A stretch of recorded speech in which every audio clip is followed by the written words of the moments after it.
ಆಕಾಶವಾಣಿ ವಾರ್ತೆಗಳು ಓದುತ್ತಿರುವವರು ಸಹನಾ. ಮುಖ್ಯಾಂಶಗಳು. ಬೀಜಿಂಗ್ನಲ್ಲಿ ಅಮೆರಿಕ ಚೀನಾ ಅಧ್ಯಕ್ಷರ ನಡುವೆ ಮಹತ್ವದ ದ್ವಿಪಕ್ಷೀಯ ಸಮಾಲೋಚನೆ.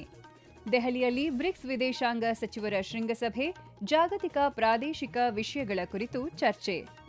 ಕೇರಳಂನ ನೂತನ ಮುಖ್ಯಮಂತ್ರಿಯಾಗಿ ವಿಡಿ ಸತೀಸನ್ ಆಯ್ಕೆ. ನೀಟ್ ಪ್ರಶ್ನೆ ಪತ್ರಿಕೆ ಸೋರಿಕೆ ಪ್ರಕರಣ, 4 ಪ್ರಮುಖ ಆರೋಪಿಗಳ ಬಂಧನ. ಹಾಗೂ ಐಪಿಎಲ್ ಟಿ20 ಕ್ರಿಕೆಟ್, ಇಂದು ಪಂಜಾಬ್ ಕಿಂಗ್ಸ್ ಮುಂಬೈ ಇಂಡಿಯನ್ಸ್ ತಂಡಗಳ ನಡುವೆ ಹಣಾಹಣಿ.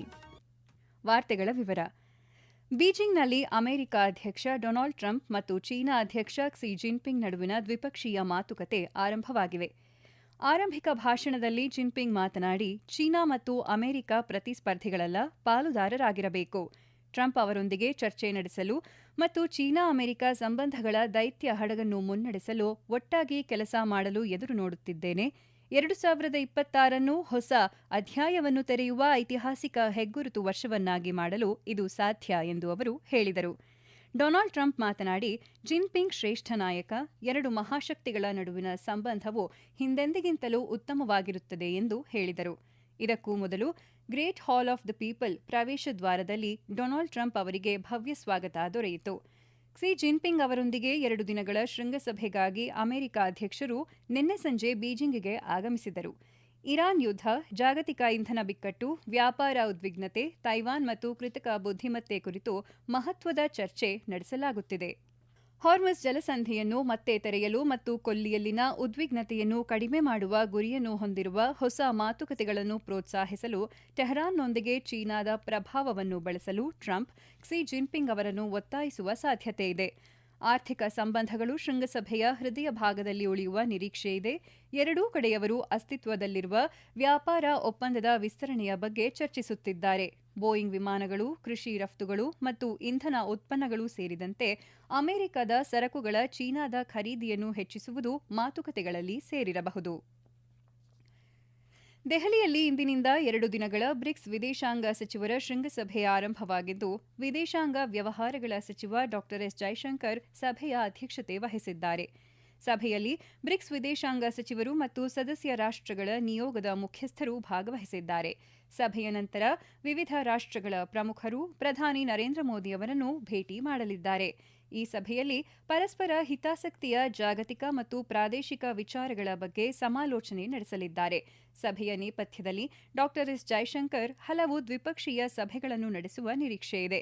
ಬ್ರಿಕ್ಸ್ ವಿದೇಶಾಂಗ ಸಚಿವರ ಶೃಂಗಸಭೆಯಲ್ಲಿ ಭಾಗವಹಿಸುವ ಸಲುವಾಗಿ ಇರಾನ್ನ ವಿದೇಶಾಂಗ ಸಚಿವ ಸೈಯದ್ ಅಬ್ಬಾಸ್, ರಷ್ಯಾದ ವಿದೇಶಾಂಗ ಸಚಿವ ಸರ್ಗೈ ಲಾವ್ರೋವ್, ಮಾಲ್ಡೀವ್ಸ್ ವಿದೇಶಾಂಗ ವ್ಯವಹಾರಗಳ ಸಚಿವೆ ಇರುತಿಶಮ್ ಮಧಮ್ ಸೇರಿದಂತೆ ಹಲವು ರಾಷ್ಟ್ರಗಳ ಪ್ರತಿನಿಧಿಗಳು ದೆಹಲಿಗೆ ಆಗಮಿಸಿದ್ದಾರೆ. ಕೇರಳಂನ 13ನೇ ಮುಖ್ಯಮಂತ್ರಿಯಾಗಿ ವಿಡಿ ಸತೀಸನ್ ಆಯ್ಕೆಯಾಗಿದ್ದಾರೆ. ದೆಹಲಿಯಲ್ಲಿ ಕಾಂಗ್ರೆಸ್ನ ಉನ್ನತ ನಾಯಕರಾದ ದೀಪದಾರ್ ಮುನ್ಷಿ, ಮುಕುಲ್ ವಾಸ್ನಿಕ್ ಹಾಗೂ ಅಜಯ್ ಮಾಕೆನ್ ಈ ಘೋಷಣೆ ಮಾಡಿದ್ದಾರೆ. ಕೇರಳಂನಲ್ಲಿ ನೂತನ ಮುಖ್ಯಮಂತ್ರಿ ಆಯ್ಕೆ ಬಿಕ್ಕಟ್ಟು ಕೊನೆಗೂ ನಿವಾರಣೆಯಾಗಿದೆ.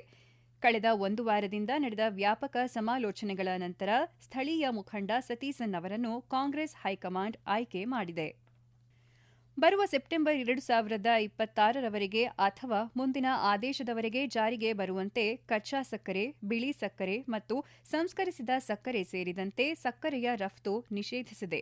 ವಿದೇಶಿ ವ್ಯಾಪಾರ ನಿರ್ದೇಶನಾಲಯ ರಫ್ತು ನೀತಿಯನ್ನು ನಿರ್ಬಂಧಿತದಿಂದ ನಿಷೇಧಿತ ವಲಯಕ್ಕೆ ತಿದ್ದುಪಡಿ ಮಾಡಿ ಆದೇಶಿಸಿದೆ. ನೀಟ್ ಯುಜಿ 2026ರ ಪ್ರಶ್ನೆ ಪತ್ರಿಕೆ ಸೋರಿಕೆ ಪ್ರಕರಣಕ್ಕೆ ಸಂಬಂಧಿಸಿದಂತೆ ಕೇಂದ್ರ ತನಿಖಾ ದಳ ಸಿಬಿಐ 4 ಪ್ರಮುಖ ಆರೋಪಿಗಳನ್ನು ಬಂಧಿಸಿದೆ. ಆರೋಪಿಗಳನ್ನು ಮಂಗಿಲಾಲ್ ಬಿವಾಲ್, ದಿನೇಶ್ ಬಿವಾಲ್, ಹರಿಯಾಣ ನಿವಾಸಿ ಯಶ್ ಯಾದವ್ ಮತ್ತು ಮಂಗಿಲಾಲ್ ಅವರ ಮಗ ವಿಕಾಸ್ ಎಂದು ಗುರುತಿಸಲಾಗಿದೆ. 4ರನ್ನು ಜೈಪುರದಿಂದ ಬಂಧಿಸಿ ನಿನ್ನೆ ಮ್ಯಾಜಿಸ್ಟ್ರೇಟ್ ಮುಂದೆ ಹಾಜರುಪಡಿಸಲಾಯಿತು.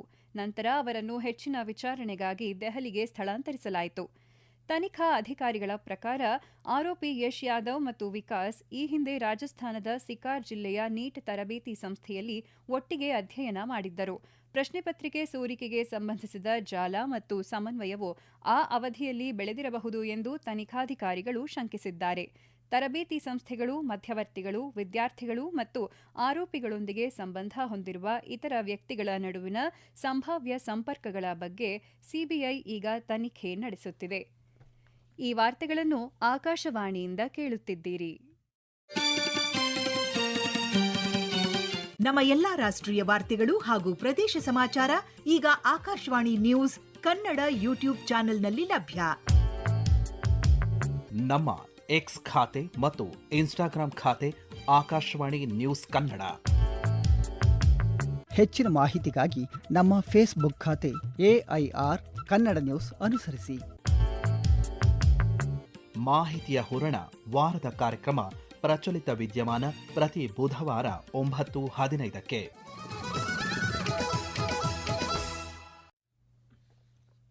ಭಾರತ ಆಫ್ರಿಕಾ ಸಹಯೋಗದ ಮುಂದಿನ ಹಂತವು ಹೆಚ್ಚಿನ ಮೌಲ್ಯದ ಉತ್ಪನ್ನಗಳು ಮತ್ತು ಸಂಯೋಜಿತ ಪೂರೈಕೆ ಸರಪಳಿಗಳ ಮೇಲೆ ನಿರ್ಮಿಸಲಾಗುವುದು ಎಂದು ಕೇಂದ್ರ ವಾಣಿಜ್ಯ ಮತ್ತು ಕೈಗಾರಿಕಾ ಸಚಿವ ಪಿಯೂಷ್ ಗೋಯಲ್ ಹೇಳಿದ್ದಾರೆ. ನವದೆಹಲಿಯಲ್ಲಿ ನಿನ್ನೆ ನಡೆದ ಭಾರತ ಆಫ್ರಿಕಾ ವ್ಯವಹಾರ ಸಂವಾದ ಹಾಗೂ ಪ್ರದರ್ಶನ ಮತ್ತು ಭಾರತ ಆಫ್ರಿಕಾ ವೇದಿಕೆ ಶೃಂಗಸಭೆಯ ಹಿನ್ನೆಲೆಯಲ್ಲಿ ಮಾತನಾಡಿದ ಸಚಿವರು, ಕೃಷಿ, ಡಿಜಿಟಲ್ ಮೂಲಸೌಕರ್ಯ, ಆರೋಗ್ಯ ರಕ್ಷಣೆ ಮತ್ತು ಶುದ್ಧ ಇಂಧನ ಉತ್ಪಾದನೆ ಹಾಗೂ ತಂತ್ರಜ್ಞಾನ ಪಾಲುದಾರಿಕೆಯವರಿಗೆ ಉಭಯ ದೇಶಗಳ ಬಾಂಧವ್ಯ ಗಟ್ಟಿಯಾಗಿದೆ ಎಂದು ಹೇಳಿದ್ದಾರೆ. ಲೋಕಸಭೆ ಪ್ರತಿಪಕ್ಷ ನಾಯಕ ರಾಹುಲ್ ಗಾಂಧಿ ತಮ್ಮ ವಿದೇಶ ಪ್ರವಾಸಕ್ಕಾಗಿ ಕೋಟ್ಯಾಂತರ ರೂಪಾಯಿ ವೆಚ್ಚ ಮಾಡುತ್ತಿದ್ದಾರೆ. ಆದರೆ ಕೇಂದ್ರ ಸರ್ಕಾರದ ವಿರುದ್ಧ ವಿದೇಶಿ ಪ್ರವಾಸ ವಿಷಯದಲ್ಲಿ ಅನಗತ್ಯ ಆರೋಪ ಮಾಡುತ್ತಿರುವುದು ಸರಿಯಲ್ಲ ಎಂದು ಬಿಜೆಪಿ ವಕ್ತಾರ ಸಂಬಿತ್ ಪಾತ್ರ ಟೀಕಿಸಿದ್ದಾರೆ. ರಾಹುಲ್ ಗಾಂಧಿ ಯಾವುದೇ ನಿಯೋಗ, ಸದನ ಸಮಿತಿಗಳ ಸದಸ್ಯರಾಗಿ ವಿದೇಶಿ ಪ್ರವಾಸ ಕೈಗೊಳ್ಳುವುದಿಲ್ಲ. ವೈಯಕ್ತಿಕವಾಗಿ ಪ್ರವಾಸ ಕೈಗೊಳ್ಳುವವರು ಕೇಂದ್ರ ಸರ್ಕಾರವನ್ನು ಟೀಕಿಸುವುದು ಸರಿಯಲ್ಲ ಎಂದು ಹೇಳಿದರು. ನೌಕರರ ಭವಿಷ್ಯ ನಿಧಿ ಇಪಿಎಫ್ಒ ಭವಿಷ್ಯನಿಧಿ ಹಿಂಪಡೆಯುವಿಕೆ ಕ್ಲೇಮ್ಗಳನ್ನು ಇತ್ಯರ್ಥಪಡಿಸುವ ಪ್ರಕ್ರಿಯೆಯನ್ನು ಸ್ವಯಂಚಾಲಿತಗೊಳಿಸುವ ನಿಟ್ಟಿನಲ್ಲಿ ಕಾರ್ಯೋನ್ಮುಖವಾಗಿದೆ. ಈ ಕುರಿತು ಕಾರ್ಯಕ್ರಮವೊಂದರಲ್ಲಿ ಮಾತನಾಡಿರುವ ಇಪಿಎಫ್ಒ ಕೇಂದ್ರ ಭವಿಷ್ಯ ನಿಧಿ ಆಯುಕ್ತ ರಮೇಶ್ ಕೃಷ್ಣಮೂರ್ತಿ, ಸರ್ಕಾರವು ಅಂತಿಮ ಇಪಿಎಫ್ಒ ಹಿಂಪಡೆಯುವಿಕೆಯನ್ನು ಸ್ವಯಂಚಾಲಿತಗೊಳಿಸುವತ್ತ ಕಾರ್ಯೋನ್ಮುಖವಾಗಿದೆ. ಇಪಿಎಫ್ಒ ಸದಸ್ಯರು ಉದ್ಯೋಗದಾತರನ್ನು ಬದಲಿಸಿದರೆ ಭವಿಷ್ಯ ನಿಧಿ ಖಾತೆಗಳ ಸ್ವಯಂ ಇತ್ಯರ್ಥ ಮತ್ತು ಸ್ವಯಂ ವರ್ಗಾವಣೆಗಾಗಿ ಇಪಿಎಫ್ಒ ಕಾರ್ಯನಿರ್ವಹಿಸುತ್ತಿದೆ. ಸದ್ಯ 7 ಕೋಟಿಗೂ ಅಧಿಕ ಸದಸ್ಯರನ್ನು ಇಪಿಎಫ್ಒ ಒಳಗೊಂಡಿದೆ ಎಂದು ಹೇಳಿದ್ದಾರೆ. ರಾಷ್ಟ್ರೀಯ ವಿಪತ್ತು ನಿರ್ವಹಣಾ ಪಡೆ ಎನ್ಡಿಆರ್ಎಫ್ 20 ವರ್ಷಗಳ ಅಲ್ಪಾವಧಿಯಲ್ಲಿ ದೇಶಾದ್ಯಂತ 140 ಕೋಟಿ ಜನರ ವಿಶ್ವಾಸ ಗಳಿಸಿದೆ ಎಂದು ಕೇಂದ್ರ ಗೃಹ ಸಚಿವ ಅಮಿತ್ ಶಾ ಹೇಳಿದ್ದಾರೆ. ಗಾಜಿಯಾಬಾದ್ನಲ್ಲಿ ರಾಷ್ಟ್ರೀಯ ವಿಪತ್ತು ನಿರ್ವಹಣಾ ಪಡೆಯ ರಾಷ್ಟ್ರಪತಿಗಳ ಬಣ್ಣ ಪ್ರಶಸ್ತಿ ಪ್ರದಾನ ಸಮಾರಂಭದಲ್ಲಿ ಮಾತನಾಡಿ, ದೇಶಾದ್ಯಂತ ಎಲ್ಲೆಲ್ಲಿ ವಿಪತ್ತು ಸಂಭವಿಸಿದೆಯೋ ಅಥವಾ ಸಂಭವಿಸಬಹುದೋ ಅಂತಹ ಸ್ಥಳಗಳಿಗೆ ಎನ್ಡಿಆರ್ಎಫ್ ಸಿಬ್ಬಂದಿ ತಲುಪಿದಾಗ ಜನರು ನೆಮ್ಮದಿಯ ನಿಟ್ಟುಸಿರು ಬಿಡುತ್ತಾರೆ ಎಂದು ಹೇಳಿದರು. ಕೇಂದ್ರ ಶಿಕ್ಷಣ ಸಚಿವ ಧರ್ಮೇಂದ್ರ ಪ್ರಧಾನ್ ದೆಹಲಿಯಲ್ಲಿ ನಿನ್ನೆ ಭಾರತ್ ಇನ್ನೋವೇಟ್ಸ್ 2026ರ ಭಾಗವಾಗಿ ಉದ್ಯಮದ ನಾಯಕರೊಂದಿಗೆ ದುಂಡುಮೇಜಿನ ಸಭೆ ನಡೆಸಿದರು. ಸಭೆಯಲ್ಲಿ ಭಾರತದ ಡಿಪ್ಟೆಕ್ ಮತ್ತು ಸಂಶೋಧನೆ ಆಧಾರಿತ ನಾವೀನ್ಯತಾ ಪೂರಕ ವ್ಯವಸ್ಥೆ ರೂಪಿಸಲು ಜಾಗತಿಕ ನಾಯಕರು ಹಾಗೂ ಸಂಸ್ಥೆಗಳ ಪಾಲುದಾರರೊಂದಿಗೆ ಅವರು ಸಮಗ್ರ ಚರ್ಚೆ ನಡೆಸಿದರು.